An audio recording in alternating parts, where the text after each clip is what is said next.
नमस्कार. कथा सादर करतो. त्या दिवसात चांगले दूध मिळण्याची फारच मारामार होती. कितीतरी डेअरी आणि गवळी तपासले, पण काही फायदा झाला नाही. त्यांच्याकडून सुरुवातीचे काही दिवस दूध चांगले मिळायचे, नंतर ते पाणीदार होत जायचे. खूप विचारांती एक गाय पाळावी असे ठरवले. चड्डा या माझ्या मित्रासोबत भागीदारी करून एक गाय घेतली. भांडवल, खर्च, दूध या सर्वांत दोघांचा समसमान हिस्सा ठेवण्याचा करार केला. माझे घर लहान होते आणि शेणाची मला किळस वाटायची. मित्राचे घर मोठे होते, त्यामुळे गाय त्याच्याकडे राहील व म्हणून तिच्या शेणावर त्याचा पूर्ण अधिकार असेल असे ठरले. सारवण, गोवऱ्या किंवा आयुर्वेदिक औषध यासाठी शेणाचा वापर करण्याचे पूर्ण स्वातंत्र्य त्याला करारानुसार दिले होते. गाय घेतल्यानंतर रोज ताजे व निर्भेळ दूध घरी येऊ लागले. रोजच्या एका त्रासातून सुटका झाली. मी गरम गरम दूध पित होतो आणि आनंदगाणी गात होतो. पहिला आठवडा असंच आनंदात गेला, पण हळूहळू पुन्हा पहिले पाढे 55. परत जुन्या तक्रारी सुरू झाल्या. दूध केवळ नावाला उरले, त्यात साय किंवा गोडीचा पत्ताच उरला नाही. पूर्वी मी तक्रारी करून मन मोकळे करायचो किंवा दूधवाला बदलायचो. आता तसे करण्याचा प्रश्नच उरला नव्हता. आपलेच दात आणि आपलेच ओठ. माझा मुलगा त्या पानसट दुधाला तोंड लावेनासा झाला. घरात रोज कटकट सुरू झाली. माझ्या बायकोला माझ्या मित्राचा संशय होता. एकीकडून ती नोकराला आदेश द्यायची, घेऊन जाई दूध आणि फेक त्याच्या तोंडावर. दुसरीकडून मी त्याला अडवायचो. बायको उपवासाने म्हणायची, "वाह, लाखात एक असा आहे तुमचा मित्र, एवढी लाज नाही वाटत त्याला."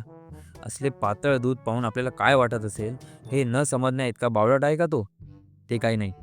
आत्ता गाईला आपल्या घरी आणा, घाण वास येईल, डास होतील, पण निदान दूध तरी चांगले मिळेल. अरे, पैसे खर्च केल्याचा आनंद तरी मिळू द्या. चड्डा माझा जुना जवळचा मित्र होता. तो हा गैरप्रकार करणे शक्य नव्हते. त्याची बायको किंवा नोकर यांची लबाडी असू शकते, पण त्याबद्दल तरी मी मित्राजवळ कसे बोलणार?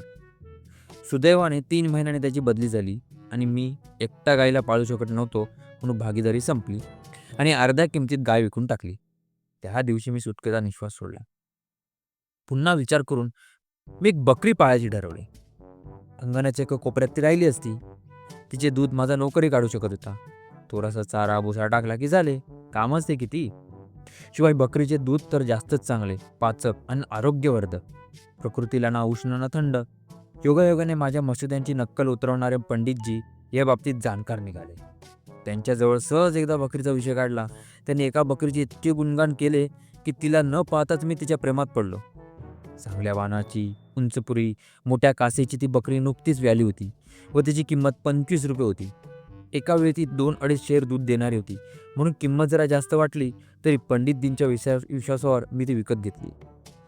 जेव्हा ती माझ्या घरी आली, तिला पाहून मी चकित झालो. केल्यापेक्षा ती अधिक गुणसंपन्न दिसली. मी तिच्यासाठी पाण्याच्या मातीचे भांडे, चारा, भुसा यांची सोय केली. संध्याकाळी नोकरांनी दूध काढले. ते खरेच 2.5 शेर निघाले. मग तर माझ्या मनात आनंदाचे उधाण आले. दुधाचा प्रश्न इतक्या दिवसांनी सुटला. हे आधीच सुचले असते तर किती बरे झाले असते.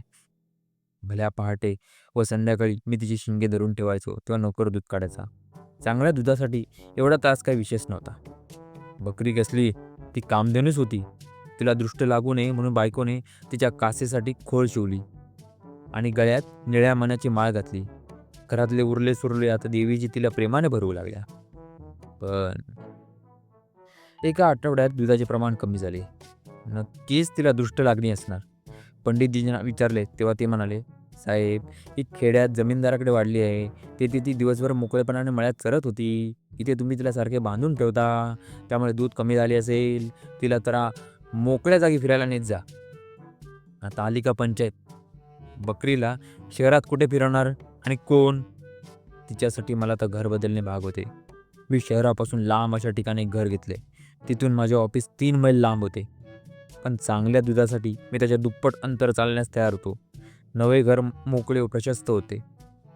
घरासमोर मोठे अंगण होते. थोड्या अंतरावर आमराई होती. तिच्यापुढे भाजी मळे होते. बकरीसाठी रोज थोडा हिरवा पाला देण्याविषयी एका माळ्याची बोलणी केली. इतके सारे प्रयत्न केलेलं शेरभर दूध निघू लागले, पण शुद्ध दुधाचे समाधान काही थोडे थोडे नव्हते. नोकरी चाकरी करण्याच्या तुलनेत बकरी चारणे हे कमी दर्जाचे काम आहे असे मी अजिबात मानत नाही. माणूस मात्र रूढींचा दास आहे. त्याच्या पूर्वजांनी जे केले नाही ते तो कसा करेल? नवीन मार्गावर चालण्याचा संकल्प सर्वांनाच करता येत नाही. तेवढे सामर्थ्य त्याच्यात नसते. चाकुरीबाह्य काम करणे त्याला कमीपणाचे वाटते. माझ्या नोकराचीही तीच गत होती. तो माझ्या ऑफिसमधला नोकर असल्याने बकरी चारायला नेणे त्याला कमीपणाची वाटायची. तिला चरायला मोकळं सोडून तो कुशाल झोपा काढायचा. माझी बकरी खरे तर फार सभ्य व सुसंस्कृत होती, परंतु दुसऱ्याच्या शेतमळ्यात जाण्याचा अधिकार तिला नाही हे ती समजू शकली नाही. त्यामुळे एक दिवस एका मळ्यात ती घुसली. कोबीचे वाफे तिने उकळून टाकले. माळ्याने तिचे कान पकडून तिला माझ्यासमोर उभे केले व माझ्याशी रागारागाने भांडू लागला. साहेब, तुमच्या बकरीने माझ्या मळ्याचा सत्यानाश केला आहे. तिला पाळण्याची एवढी हौस असेल तर घरात बांधून ठेवा. तुमच्याकडे पाहून आज मी गय करतो आहे. पुन्हा जर ती मळ्यात घुसली ना तर तिची तंगडी मोडन किंवा कसाईकडे पाठवेन. तेवढ्यात त्याची बायको तिथे आली. तिने देखील त्याची री ओढत त्याच्या विचारांचे जोरदार समर्थन केले. बापरे, मी तर भीतीने अगदी थिजून गेलो. एवढी बोलणी मी आजवर कधीच ऐकून घेतली नव्हती. मी अवाक्षरही बोलू शकलो नाही. बकरीचा गळा घोटावा व नोकराला 150 हंटर मारावे असे मात्र वाटले. हा सगळा गोंधळ ऐकून माझी बायको बाहेर आली. परिस्थिती समजून घेत तिने मात्र वरचा स्वर लावला. ती माळायला म्हणाली, काय बडबड लावली? शेवटी मुख्य जनावर आहे. चुकून आली एकदा मळ्यात तर काय जीव घेणार तिचा? त्यापेक्षा स्वतःच्या माळ्याला कुंपण घाला. स्वतःची चूक आणि आमच्यावर खापर. चला निघा इथून, नाहीतर आत्ता पोलिसांना बोलवून घेते, मग कळेल तुम्हाला इंगा. तिचे ओरडणे ऐकून त्या दोघांनी काढता पाय घेतला. मी बायकोला म्हणालो, आपल्यामुळे त्या गरिबांचे नुकसान झाले, वर तू त्यांनाच रागावलीस, हा काय न्याय झाला का? बायकोने मोठ्या दिमागात उत्तर दिले, ओ त्यांना सहज पळवून लावले, यासाठी माझे आभार म्हणा. अशा अडाणी लोकांशी असे कडकपणे वागायला हवे, दुसरा काही उपाय नाही. झाल्या प्रकाराचा खुलासा नोकराला मागितला तर तो म्हणाला, साहेब, बकरी चर हे माझे काम नाही, तुम्ही दुसरा माणूस बघा. एवढ्याशा कामासाठी नवा माणूस मला परवडणार नसल्यामुळे मी स्वतः तिला संध्याकाळी मळ्यात चारायला नेण्याचा निर्णय घेतला. दुसऱ्या दिवशी ऑफिसमधून जरा लवकर परतलो, बकरीला फिरायला घेऊन गेलो. थंडीचे दिवस होते. ऑफिसमधून आल्यावर घरी आराम करण्याऐवजी बकरीच्या मागे पळण्याची कवायत मला करावी लागत होती. पण त्या दिवशी तिनं जर जास्त दूध देऊन माझ्या श्रमाचे सार्थक केले. झाडाखालच्या वाळक्या पाण्याऐवजी ताजी हिरवी पाने तिला दिली तर अधिक चांगले होईल असे मला वाटले. माळ्याच्या परवानगीचा विचार नंतर करू असे ठरवून मी काकडा बांधलेला एक लांब बांबू आणला. बकरीसह मळ्यात गेल्यावर आकड्याने झाडावरची पाने तोडण्यास सुरुवात केली. ते करताना कोणी मला पाहत तर नाही ना हे मी चोर दृष्टीने इकडे तिकडे बघत होतो. अचानक तोच माळी दत्त म्हणून माझ्यासमोर उभा राहिला. तो म्हणाला, काय साहेब, हा बांबू तुमच्या आता शोभत नाही. बकरी पाळणे काम आम्हा गरिबांचे, तुमच्यासारखे मोठ्या लोकांचे नाही. मला काही बोलणे सुचले नाही. यात काय वाईट आहे? आपली कामे आपण करावीत, त्यात कसली आली इलाज? अशी उत्तरे मला खोटी वास्तव वाटू लागली. पांढरपिशी आत्मप्रौढीच्या भावनेने माझे तोंड बंद केले. माळ्याने पुढे येऊन झाडाखाली पडलेला पाला गोळा केला व माझ्या घरी नेऊन टाकला. झाडाखाली उरलेला चौपट पाला गोळा करून त्याने त्याच्या घरी नेला. अडाणी असली तरी माणसे किती चलाक असतात, त्यांची कोणतीही गोष्ट स्वार्थाशिवाय नसते. दुसऱ्या दिवशी पुन्हा बकरीला त्याच मळ्यात नेण्यास मला लाज वाटू लागली. तो माळी मला बघून पुन्हा टोमणे मारील याचा माझ्या मनावर ताण आला. त्याच्या नजरेतून उतरणे मला फारच लाजिरवाणे वाटत होते. आमच्या सन्मान व प्रतिष्ठेचे जे दंडक समाजाने घालून दिले आहेत त्याचे पालन करायलाच हवे, नाहीतर लोकात हसून अप्रतिष्ठा व्हायची. या विचाराने मी घरीत बसून राहिलो. पण बकरीला फिरण्याची चटक लागली होती. ती तिच्या स्वातंत्र्यावर पाणी सोडण्यास अजिबात तयार नव्हती. कर्कश बे बे आवाजात निषेध व्यक्त करून ती माझ्या कानाचे पडदे फाडू लागली. बायको ही आरडाओरड करून गोंधळात भर टाकू लागली. रागाच्या भरात मी बकरीला काठीने चांगला चोप दिला, पण तिने सत्याग्रह मोडला नाही. शेवटी नाईलाजाने रात्री 8 वाजता त्या भर थंडीत मी बकरी लागून मळ्यात गेलो. सापाच्या भीतीने मी खरे तर अंधारात जायला फार घाबरलो, पण या बकरीमुळे मला काय काय सहन करावे लागत होते. कदाचित मागच्या जन्मात मी बकरी असेन व ती माझी मालकीण असेल. त्याचे प्रायचित मी या जन्मात भोगत असेन. माझ्यावर हे संकट आणणाऱ्या त्या पंडिताचे तळपाट व्हावे असे मला वाटू लागले. हा गृहस्थाश्रम एक जंगली जाळ आहे. मला जर मूल झाले नसते तर या हेकट प्राण्याची खुशामत मला कशाला करावी लागली असते? आणि मोठे झाल्यावर तरी हे मूल माझे कोणते पांग फेडणार आहे? तुम्ही माझ्यासाठी कोणती संपत्ती ठेवली? माझ्यासाठी एवढे काय केले असा मलाच उलट जाब विचारेल. त्या रात्रीची शिक्षा बघून घरी परतायला रात्रीचे 9 वाजले गेले होते. त्या रात्री बकरी मेली असती तरी मला तेवढे मात्र दुःख झाले नसते. दुसऱ्या दिवशी ऑफिसला सुट्टी होती. रात्रीच्या वेट बिगाऱ्यातून सुटका मिळवण्यासाठी मी युक्ती केली. बकरीच्या गळ्यात एक लांब दोरी बांधून तिचे एक टोक एका झाडाला बांधले. चरू ते रात्रीपर्यंत किती चरायचे असे ते. एक छान झोप काढली. संध्याकाळी बायको, मुलगा, मुलाला सांभाळण्या नोकराला घेऊन सिनेमाला गेलो. रात्री आल्यानंतर कंदील घेऊन बकरीला आणायला गेलो. पाहतो तर काय, तिच्या गळ्यातली लांब दोरी 2-3 झाडाभोवती गुंडाळली गेली होती व त्या गुंत्यात बकरी अशी अडकली होती तिला एक पाऊल पुढे टाकता येत नव्हते. अरे देवा, एकदा असे वाटले की तिला तसेच टाकून जावे. मरू दे मेली तर, पण राहवले नाही.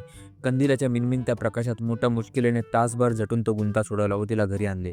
त्या जीवघेण्या थंडीत हातपाय कापत होते, काळीच रागाने थगथगत होते. बकरीला चारण्याची ती युक्ती जास्तच त्रासदायक ठरली. आता काय करावे काय सुचत नव्हते. दुधाचा प्रश्न नसता तर फुकटात दिलीच ती कोणालाही. संध्याकाळ होताच तिथे कर्कश व अशुभ आवाजात असे ओरडणे सुरू होई ही घरात बसवणार नाहीत. पुराणशास्त्रात असे लिहिले आहे की बकऱ्यांचा आवाज देवापर्यंत पोचत नाही. स्वर्गात गंधर्व गायन ऐकण्याची सवय असणाऱ्या देवांना तिचा आवाज कसा आवडणार? तिच्या आवाजाला घाबरून मी दुसऱ्या दिवशी ऑफिसमधून आल्याला बाहेर पळ काढला. तरी पण तिचा आवाज माझा पाठलाग करत होता. एका निरुपद्रवी बकरीला मी सांभाळू शकत नाही एवढे माझे मन दुबळे असल्याची मला स्वतःलाच लाज वाटत होती आणि रागही येत होता. रात्रभर तर मी बाहेर राहू शकत नव्हतो. केव्हा तरी घरी जावेच लागणार आणि गेल्यावर तेच कर्कश संगीत माझे स्वागत करणार. अचानक माझे लक्ष एका उंबराच्या हिरव्यागार झाडाकडे गेले. त्याच्या फांद्या पर उंचावर नव्हत्या. बकरीसाठी त्याचा पाला न्यावा अशी इच्छा मला झाली. अंधार पडत असल्यामुळे कोणी मला पाहणार नाही या गोष्टीचा दिलासा होता. मी झाडावर चढलो. हिरवा पाला तोडून खाली टाकू लागलो. तेवढ्यात एका कुठून तरी बकऱ्यांच्या कळप त्याला मी खाली टाकलेल्या पालावर तुटून पडला. मी वरूनच त्यांना हाकू लागलो पण त्यांनी मला दाद दिली नाही. एकेकाची तंगडी तोडण्याच्या इराद्याने मी खाली उतरलो. अचानक माझा पाय घसरल्यावर मी खाली अटकलो. कमरेला जोरात मार लागला. डोळ्यापुढे अंधार आले. अधिक उंचावरून पडलो नाही नशीब, नाहीतर तिथेच हुतात्मा झालो असतो. मी पडल्यामुळे दचकून बकऱ्या पळून गेला. उरलेला पालाचा गट्टा करून खांद्यावर टाकला व वाटणारी लाज दडपून टाकत घराकडे निघालो. घर 3-4 फलांगावर राहिले असेल तेव्हा मी चालण्याचा वेग अडवला. मला कोणी पाहू नये असं वाटत असताना नेमका नको तेच झाले. मागे भेटलेला तोच माळी समोरून येताना दिसला. त्या क्षणी माझी काय गत झाली विचारू नका. त्याला टाळून जावे असा दुसरा रस्ताही नव्हता. रस्त्याचे दुतर्फा उंच बांध होते. त्यावरून उडुंब उगवले होते. त्यामुळे बांधावरूनही मी जाऊ शकत नव्हतो. त्याने मला ओळखू नये म्हणून मी मजुरासारखे धोतर वर खोचले, चाल बदलली आणि मान खाली घालून चाललो. जणू तो भयंकर वाघ माझ्यावर हडप घालणार होता. मी मनात देवाचा धावा करू लागलो. हे देवा, तू विघ्नहर्ता आहेस. या दुष्टाचा आवाज जाऊ दे. काही क्षणासाठी तर तो आंधळा होऊ दे. आपण तो क्षण आला. आम्ही समोरासमोर जवळ आलो. त्याचा राक्षसी आवाज कानावर पडला. हे कोण आहे रे? कुठला तोडलाय पाला? माझ्या तर पायाखालची जमीन दुबंगली आणि मी आत खचत गेलो. अंगावर काटा आला. मेंदूळ जाळाला. उत्तर देण्याची शुद्ध राहिली नाही. मी वेगाने 2-3 पावले धावलो. प्राण वाचवण्याची ती प्रतिक्षिप्त क्रिया होती. तोच एक दांडगट हाताच्या धक्क्याने खांद्यावरचा पाल्याचा गट्टा खाली पडला. नंतर काय झालं ते मला आठवत नाही. मी जेव्हा भानावर आवला तेव्हा माझ्या दारात होतो. फिटाल्यासारखे घामाने निथळत होतो. त्या बकरीमुळे माझ्यावर आलेली संकटे, मला खावी लागली बोलणी, टोमणे आणि त्याच्या तो घृणास्पद कर्कश व माझे खच्चीकरण करणारा आवाज हे सर्व मला सलत होते. त्याशिवाय दुसरे काही मला जाणवत नव्हते. मला बघताच बायकोनं तक्रार केली. आज बकरीला न दग येताच कुठे गेला होता? तिच्या ओरडण्याने मला जीव नकोसा करून टाकला. लोक कसे काय इतक्या बकऱ्या पाळतात देव जाणे. बकऱ्या पाळण्यासाठी कुत्र्यासारखे चलाक डोके असावे लागते.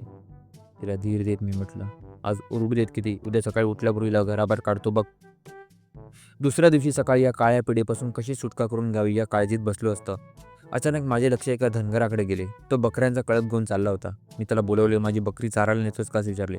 8 आणि महिन्याच्या बोलीवर तो तयार झाला. मी स्वखुशीने त्याला ₹1 कबूल दिला. त्यामुळे तो जरा गोंधळला. बकरीची खोला जाऊन चौकशी करू लागला. मी म्हटले, अरे बकरी फार साधी आहे. एका वेळेस शेर 1.25 शेर दूध देते, पण मला तिचे तोंड बघायचे नाही. माझ्यासारखे बिनगरजू गिराईक त्याला प्रथमच भेटले असावे.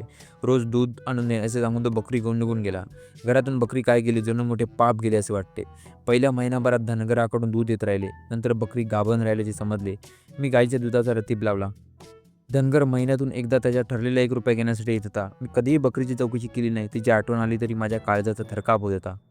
माझ्या चेहऱ्याचे भाव वाचण्यात तो धनगर जर तरबेज असता तर त्याचा पगार त्याने सहज दुप्पट करून घेतला असता. असाच एके दिवशी तो माझ्याकडे आला. त्याच्यासोबत माझी बकरी व तिचे 2 कोकरीवाली. बकरी आल्याला तिला बांधण्याचा जागा गेली. मग अंगणात आली व माझ्या बायकोकडे ओळखीच्या नजरेने बघू लागली. बायकोला फार आनंद झाला होता. तिने एक कोकरी उचलून घेतले. घरात शिल्लक असलेला भुसा बकरीला खायला दिला. जणू फार दिवसांनी जिवलग मैत्रीण भेटली होती. बकरीचा झालेला त्रास, ती कटुता, ते वैर कशाचाही लवलेश नव्हता. ती कधी बकरीला तर कधी कोकरांना प्रेमाने चुचकारत होती. ती मला म्हणाली, किती सुंदर आहेत ना दोघे, एक आपण ठेवून घ्यायचे का? का? अजून समाधान पूर्ण झालेच नाही का बकरी पाळण्याचे? मी तिला फटकारले. थोड्या वेळाने बकरी निघून गेली. तिची कोकरे उड्या मारत तिच्या मागे पळाली. बायकोचे डोळे भरून आले. जाताना धनगर म्हणाला, साहेब उद्यापासून दूध आणत जाईन. अरे पण तिच्या कोकरांना दूध लागेल ना? बायकोने विचारले. बाईसाहेब ते बच्चे किती दिवस दूध पिणार? शिवाय सध्या बकरी रोज 2 शेर दूध देते.